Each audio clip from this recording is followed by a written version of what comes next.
Pesa ya Hustler Fund, mtu asikuweke pressure. Hakuna mtu atakulazimisha. Utalipa pole pole. Hakuna problem. Sisi tutangojea. Hakuna mtu mali yake itauzwa. Hakuna mtu atashurutishwa.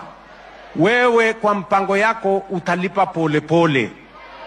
Si ndio? Kwa sababu ndio itakusaidia wewe. Kuna watu walichukua 500 na wakahepa. Hasara ni yako. Wewe jipange.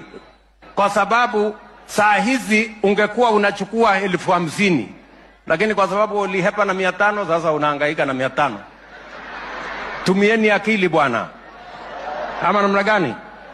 Lakini hata hiyo 500 ulihepa naye, hakuna mtu atakufuata.